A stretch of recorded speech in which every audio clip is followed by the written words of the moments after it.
сватба, Дани Студио, Петър Йоан, Линшо, Денислав Динчев. О, да. Най-лошата комбинация. Се случи. Здравейте, хора! Днес ще коментираме 100%-вата истинска сватба на Линшо и Денислав Динчев.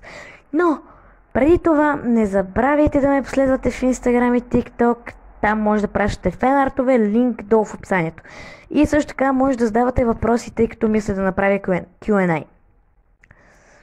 Може да пращате фенартове, както казах, нали? Като този. Да, благодаря. Нека да кажа своето мнение.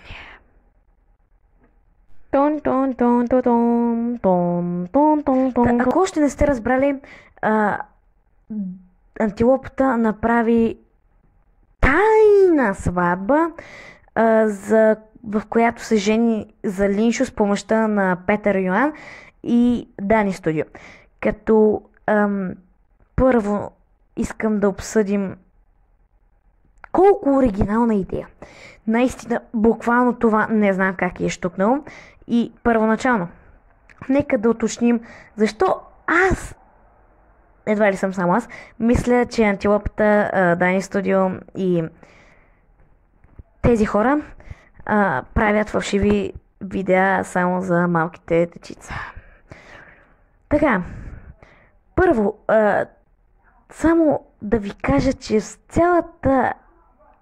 целият алгоритъм на цялата фен база на Дани Студио и на Антилопата е направена от минус 6 годишни.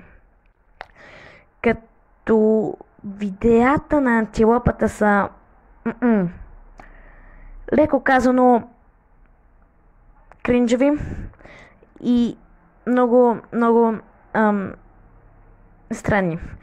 Като те се целят в цел популярност, също така правят много истински пранкове. Те се целят в цел абонати, последователи, така да е абонати, лайкове и пари от YouTube.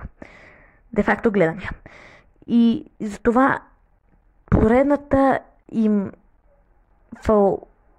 фалшификация е тайната сватба между Линшо и Денислав Динчев с помощта на Петър Йоан и Дани Студио.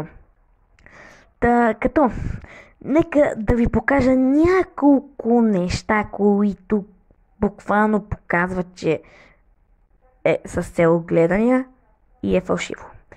Първо, вижте самата целувка, първата и целувка за сватбата.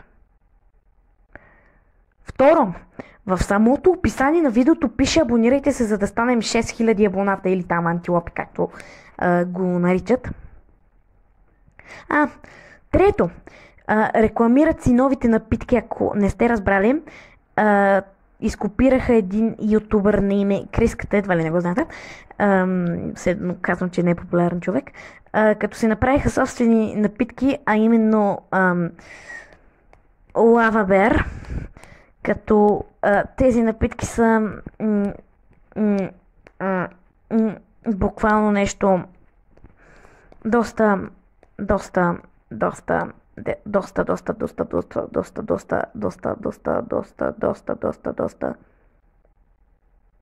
измислено. Буквално. Лава Бер, човек. Четвърто. Те се женат тайно. Защо тайно? Сватбите трябва да са публични и да си поканиш семейството, човек. Пето, те се женят на езеро. Не какво да е езеро, а на Макарони БГ. Буквално. Ако има някой в коментарите, Сигурно ще има, който ще каже, но антилопата няма как да направи това. Гледам го от когато бях лапе, сега, сега не съм така. Антилопата няма как да прави това, тъй като много обича феновете си и не прави фалшив контент като Дани Студио. Моля, напусни видеото. Да, няма нужда от повече коментиране. И ако в случай, между другото, антилопата си има много фенове, не знам как, буквално много фенове, няма да казвам кои. И антилопата също така е много ютубър, който се цели да насочи вниманието към себе си, да покаже целият себе си. И ако още не сте разбрали, че те просто правят всичко за гледания, бай-бай. Да не забравяйте да ме последвате в Instagram и TikTok, линк долу в описанието, да пишете въпроси за Q&A и чао!